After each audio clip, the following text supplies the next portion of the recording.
everyone. Here I am going to talk about our B.Ed first year's teaching subject, that is teaching of English. So today's topic is about communicative approach. That what is communicative approach, meaning and definition of communicative approach. So you know communication is very important for the human beings. Each and every person needs to communication to share their views, feelings and ideas with each other. Imagine the world without language. Imagine करके देखो कि अगर हम imagine करके देखें कि जो हमारा वर्ल्ड है, जो हमारी दुनिया है, अगर उसमें भाषा ना हो, अगर उसमें कम्युनिकेशन ना हो, एक आपका जो बातचीत करने का तरीका ना हो, कन्वर्सेशन ना हो, तो कैसा है? Where there will be little communication among people except signs and gestures, the progress of mankind could be blocked. हर तरीके की जो प्रोग्रेस है वो क्या हो जाएगी? एक तरीके से वो ब्लॉक हो जाएगी. कोई भी जो प्रोग्रेस है वो नहीं हो सकती without communication. So communication is absolutely necessary for each and every person in this world for daily activities and transaction from dawn to dusk. So that is why we can say that communication plays a phenomenal role in every person's life for the progress or to share their feelings, emotions, views and experiences with other person, and as well as to understand other person's views, ideas and feelings. Hence, communication is an essential ingredient of a dynamic society. तो what is communication? Actual में communication होता क्या है, communication में करते क्या है? अगर हम कम्युनिकेशन के बारे में जानना चाहें तो कम्युनिकेशन क्या हो सकता है? शेयरिंग ऑफ आइडियाज हो सकता है, शेयरिंग ऑफ एक्सपीरियंसेस हो सकता है, पासिंग ऑफ इंफॉर्मेशन हो सकता है from one person to other person, और interaction the encourage give and take. किसी को अपनी बात समझाना, किसी से उसकी जो फीलिंग्स हैं, किसी से उसकी जो बातें हैं वो समझना, तो दैट इज कम्युनिकेशन. जो 4 स्किल्स हैं, listening, speaking, reading and writing, ये इंक्लूड होती हैं कम्युनिकेशन में. जो 4 बेसिक स्किल है for learning a language, that is include in communication. हमारी जितनी ज़्यादा अच्छी स्किल्स होंगी उतना ही ज़्यादा जो हमारा अच्छा कम्युनिकेशन हो सकता है. Now we will talk about meaning of communicative approach. कि जो कम्युनिकेटिव अप्रोच है वो किस पे बेस्ड है तो बेस्ड कम्युनिकेशन पे. कम्युनिकेटिव का मतलब भी क्या होता है? एक तरीके से कम्युनिकेशन करना. तो हम इसका मीनिंग करेंगे कि कम्युनिकेटिव जो अप्रोच है उसका मीनिंग क्या है. The communicative approach is the recent and latest approach of teaching English. This approach has great emphasis on use of language rather than the language as structure. यहाँ पे क्या है, जो language है उसके जो use हैं उस पे ज़्यादा जो emphasis है वो किया जाता है. It enables the students to communicate his idea in a better way. Teachers have realized that their aims to enable students to communicate successfully outside the classroom. तो अकॉर्डिंग टू हमारे जो पर्सन है जिसने इसको जो है ओरिजिन किया था, इसको जो प्रोपाउंड किया था वो है डेल हेम्स. डेल हेम्स ने जो ये अप्रोच थी उसका जो ओरिजिनेट किया था, जो उसको लोगों के सामने पेश किया था, डेल हेम्स. सबसे पहले जो ये अप्रोच है किसने की थी?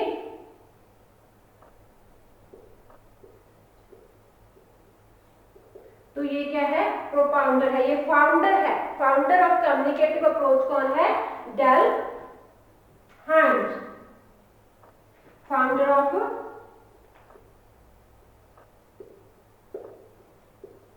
Communicative approach.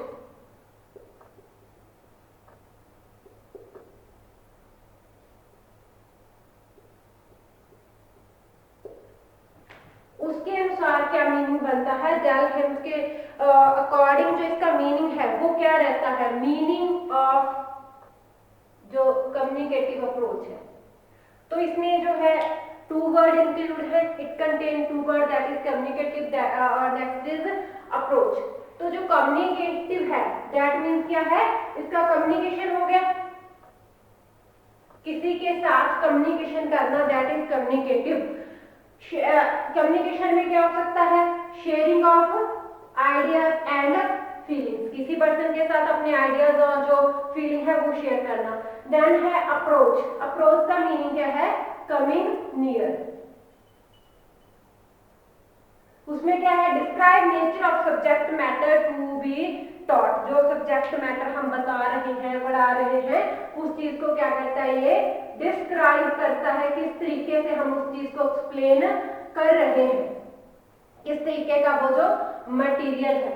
अगर हम इसकी बात करें कि वो जो कम्युनिकेशन शब्द है, जो कम्युनिकेटिव अप्रोच है, तो वो कम्युनिकेटिव जो शब्द है वो कहाँ से आया है, जो कम्युनिकेशन जो शब्द क्या है वो कहाँ से आया है, लैटिन वर्ड से आया है। जो लैटिन लैंग्वेज थी उसका वर्ड था क्यूमिनिस, क्यूमिनिस से ये बना है। दैट मीन्स क्या है, that means to make common, जिसको एक कॉमन बनाना, कॉमन क्या बनाना, sharing of ideas and feeling. Common किस चीज को बनाया जाएगा, अपने विचार दूसरों के सामने रखे जाएंगे, दूसरों के जो विचार है उसको सुनकर समझा जाएगा। तो the word communication has been derived from the Latin word communis means to make common. So communication means having common experience with individuals. The word communication deals with the transfer of one type of information and knowledge to others, that is one person to another person. तो ये है meaning communication का। Communicative approach का meaning क्या हो गया कि जब हम अपने विचार दूसरों के सामने पेश करते हैं, किस तरीके के विचार होते हैं, किस तरीके से करते हैं, तो वो हो गया communicative approach. If we talk about its definitions, तो इसकी हम दो डेफिनेशंस कर रहे हैं। किसकी डेफिनेशंस के बारे में क्या कहते हैं, अकॉर्डिंग टू दिस फर्स्ट इसकी जो डेफिनेशन है उसमें कहा गया है कि communication is the sharing of ideas and feelings in a mood off maturity या फिर इंडिविजुअलिटी। तो इसमें क्या है कि जो हम आइडियाज एंड हमारी फीलिंग्स है उसको शेयर करना, वो किसके शेयर करना, इन अ मूड ऑफ मैच्योरिटी, एक दूसरे के साथ उसको शेयर करना। जो इंडिविजुअल भी कह सकते हैं यहाँ पे, one person to other person, एक दूसरे से अपने विचार शेयर करना। आगे है अकॉर्डिंग टू डीवी, डीवी ने इसके बारे में क्या कहा है, उन्होंने कहा है कि communication is a process of sharing experience till it becomes a common possession, which means communications का जो कम्युनिस का जो मीन था वो था कॉमन। तो डीबी ने भी इससे कॉमन जो कम्युनिस है इससे जोर देते हुए कहा इस चीज को कि communication is a process of sharing experience till it become a common possession. तो ये हमारी डेफिनेशन थी इसके बारे में, कम्युनिकेटिव अप्रोच के बारे में। अब हम करते हैं इसके अजम्पशंस के बारे में कि जो कम्युनिकेटिव अप्रोच है उसकी क्या क्या जो अजम्पशंस हैं, उसके बारे में क्या क्या जो धारणाएं हैं कि जो कम्युनिकेटिव अप्रोच है वो कैसे काम करती है, किस बात पे इस पे जो जोर है वो दिया जाता है।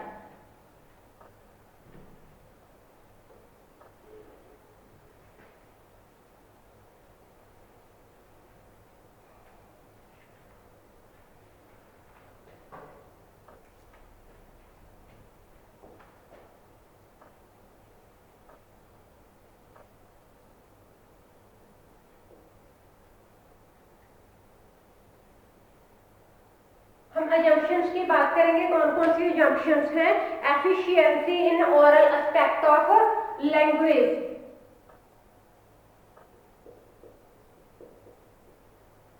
Efficiency in oral aspect of language, that means कि इसमें जो स्पीकिंग है, ओरल एस्पेक्ट मीन्स क्या है, जो इसका स्पीकिंग का पोर्शन है इस पे क्या दिया जाता है, इस पे जोर दिया जाता है, इसकी जो एफिशिएंसी है वो बनाई जाती है। Knowledge of accent and tone,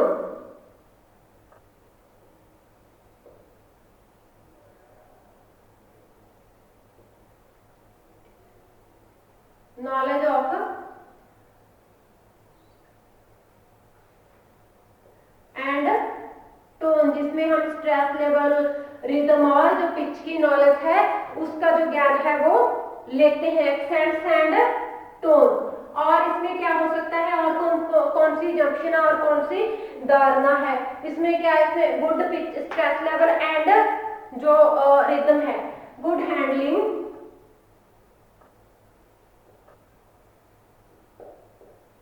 of pitch and rhythm,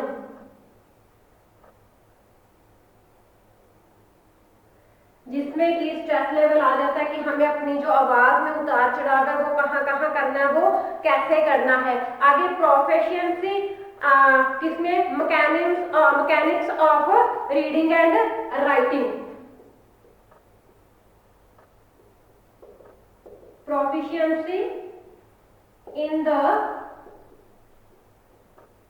mechanics of reading and writing. जो दो पोर्शन है उसके स्किल्स के, थर्ड और फोर्थ जो स्किल है रीडिंग एंड राइटिंग की, उसमें क्या आ जाता है, जो प्रोफिशिएंसी आ जाती है उसमें with the help of communicative approach. आगे हम बात करते हैं having correct language habit, correct language habits, भाषा का ज्ञान हो जाता है उसको बोलने में, लिखने में, सुनने में, जो उसकी एक अच्छी हैबिट बन जाती है। कमांड ओवर एक्टिव वोकैबुलरी,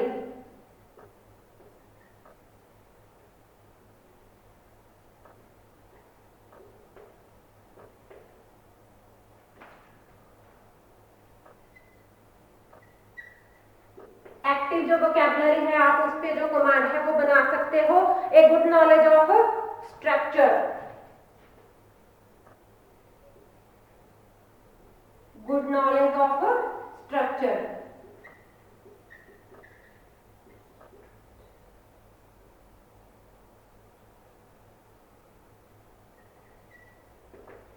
और क्या है, करेक्ट प्रोनाउंसिएशन,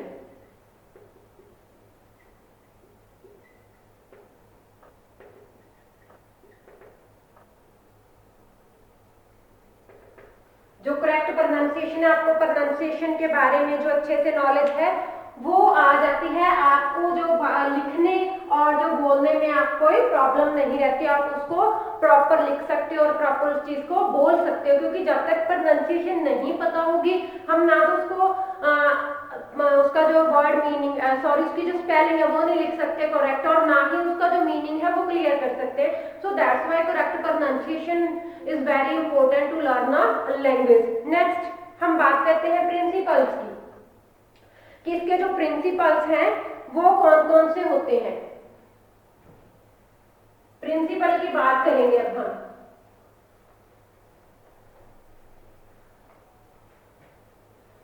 किस किस प्रिंसिपल पे बेस्ड है जो कम्युनिकेटिव हमारी अप्रोच है।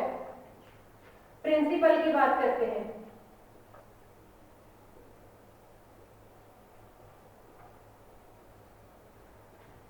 फर्स्ट इसका जो प्रिंसिपल है सबसे जो मेन है, हम ये बात करते हैं language without a suitable situation is not realistic and functional. तो सबसे पहले इसमें क्या होना चाहिए, एक जो सूटेबल सिचुएशन है वो होनी चाहिए, एक हमें जो इन्वायरमेंट है वो क्रिएट करने की जरूरत होती है। सूटेबल सिचुएशन, जब तक एक इसका आर्टिफिशियल इन्वायरमेंट तैयार नहीं होगा, जब तक इसको प्रॉपर सिचुएशन नहीं मिलेगी, तब तक क्या है वो ना तो अच्छे से हम अपने विचार बता सकते हैं, ना ही दूसरों के जो विचार है वो समझ सकते हैं। तो कम्युनिकेशन वहां पे जो गैप है वो आ जाता है। नेक्स्ट क्या है इसका, context has a meaning and purpose. जो भी कॉन्टेक्स्ट है वो क्या होता है वहां पे, context has a meaning and purpose. जो भी कंटेक्स्ट होता है, जिस चीज के बारे में हम बात कर रहे होते हैं, जो भी आइडियाज है, जो भी व्यूज है, उसका जो एक है वो कंपल्शन होती है कि उसमें आपकी कोई मीनिंग होना चाहिए, उसका कोई पर्पस होना चाहिए। The task provided the context and the language used in the context have a meaning and a purpose, उसका पर्पस होना चाहिए। आगे हम बात करते हैं यूज ऑफ मदर टंग।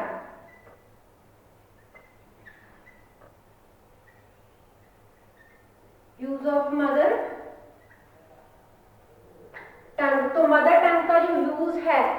इसमें क्या है, बैन नहीं है, there is no ban on mother tongue, you can use mother tongue when it is necessary, जब नेसेसरी है तब आप क्या है मदर टंग का जो यूज है वो कर सकते हो। नेक्स्ट क्या है, it the task provided basis of reading and writing, basis of reading and writing, जो हमने इसकी अजम्पशन में भी किया था कि इसमें जो टू स्किल्स हैं वो ज्यादा डिफरेंस होती है, रीडिंग एंड राइटिंग। तो ये क्या है, basis of reading and writing का जो एक बेसिस है। आगे हम बात करते हैं fluency and accuracy is the goal of the communicative approach. Fifth है इसका fluency and accuracy are the goals of communicative approach. जो हमारी कम्युनिकेटिव अप्रोच है वो क्या करती है, फ्लुएंसी एंड एक्यूरेसी है, इसमें ज्यादा से ज्यादा फ्लुएंसी और एक्यूरेसी की बात करती है। जो हमारी कम्युनिकेटिव अप्रोच है इस पे विशेष ध्यान रखा जाता है कि आपकी फ्लुएंसी हो और आपकी जो एक्यूरेसी बनी रहे, क्योंकि हम किसी भी चीज को प्रॉपर कब कम्युनिकेट कर सकते हैं, कब हम उस चीज को समझ सकते हैं और दूसरों को समझा सकते हैं, जब उस चीज में एक्यूरेसी आएगी, हमारी प्रोनाउंसिएशन ठीक होएगी, हमारा जो स्ट्रक्चर होगा, सेंटेंस स्ट्रक्चर होगा, चाहे वो वर्ड स्ट्रक्चर होगा, जब तक सही नहीं होगा तब तक क्या होगा, हम इफेक्टिव रूप से जो कम्युनिकेशन है वो नहीं कर सकते। अब आगे हम इसकी बात करते हैं कैरेक्टरिस्टिक्स की, कौन कौन सी इसकी जो कैरेक्टरिस्टिक्स होती हैं।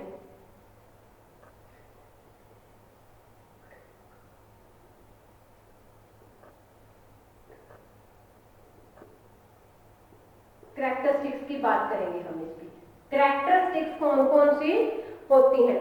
कैरेक्टरिस्टिक्स की अगर हम बात करें तो सबसे पहले इसका आता है, ये किस चीज पे एम्फासिस करता है, यूज ऑफ लैंग्वेज पे करता है, language in use rather than language as a structure. तो ये किस चीज पे एम्फासिस करता है,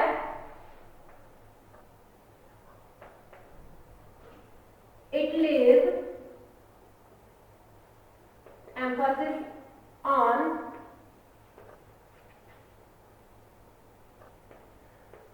language use,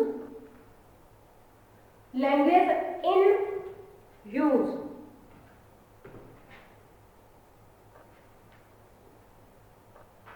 rather than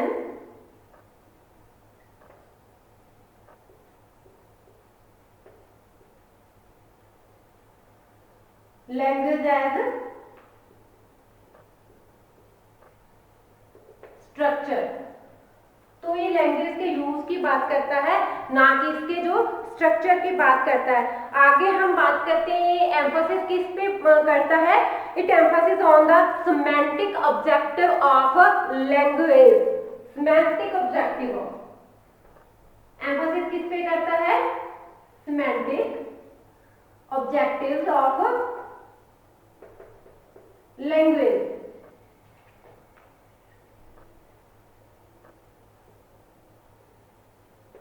It lays emphasis on semantic objective of language, which means the meaning of language is real life situations and context। तो इसमें जो semantic objectives होते हैं उस पे जो more emphasis है वो दिया जाता है। आगे हम बात करते हैं left stress on grammar, on grammar। Grammar पे जो लेफ्ट स्ट्रेस है वो दिया जाता है, इसमें ग्रामर स्ट्रक्चर की बजाय क्या होता है, यूज इन लैंग्वेज होता है, लैंग्वेज इन यूज होता है, रादर देन क्या होता है, इसमें जो ग्रामर होती है उसमें जो स्ट्रेस है वो कम दिया जाता है। आगे हम बात करते हैं the need of learner is to communicate his feeling and thoughts and understand the feeling and views of others. तो वो क्या कर सकता है, इसमें जो लर्नर्स होते हैं, लर्नर्स की क्या जरूरत होती है, to share ideas, views and feelings with others and understand the ideas and views of others। वो क्या करता है, अपने जो व्यूज है वो दूसरों के साथ शेयर करता है और जो दूसरों के व्यूज हैं, दूसरों के जो आइडियाज है वो क्या है, खुद वो समझता है। तो इसका दोनों का जो कम्युनिकेशन है वो इसमें बना रहता है। आगे हम बात करते हैं, the approach is based upon need analysis and planning to prepare communicative curriculum and syllabus. तो इसमें क्या है, जो करिकुलम एंड जो सिलेबस बनता है तो उसमें क्या करता है, ये एनालिसिस एंड जो प्लानिंग है उस पर जोर देता है। आगे हम बात करते हैं, it is based upon the concept how language is used.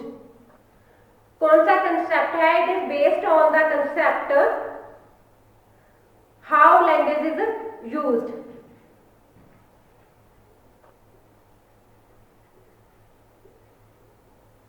Based on the concept that how language is used। जो लैंग्वेज है हम उसको किस प्रकार से यूज कर सकते हैं, and what is functional utility of language, और उसकी जो फंक्शनल यूटिलिटी है वो क्या है, एंड फंक्शनल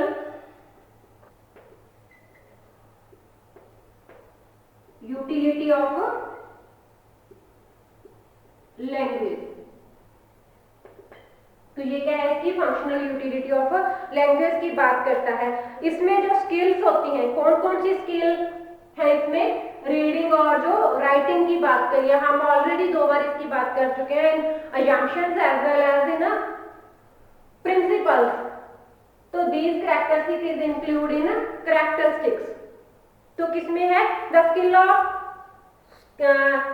जो रीडिंग है and writing are including in communicative speaking, and जो राइटिंग है वो क्या करते हैं, इसमें इंक्लूड की जाती है। ये बेसिस किसके लिए बनता है, रीडिंग और राइटिंग के लिए, लेकिन इसमें ज्यादा यूज क्या होता है कम्युनिकेशंस में, जो स्पीकिंग और राइटिंग का होता है। तो इसमें क्या करता है, skill of speaking and writing are include in this approach. आगे हम बात करते हैं, जो इसके मैक्सिम्स हैं वो कौन से यूज करता है, जो ओल्ड मैक्सिमम्स हैं या फिर ट्रेडिशनल जो मैक्सिम्स हैं वो इसमें यूज किए जाते हैं। It follows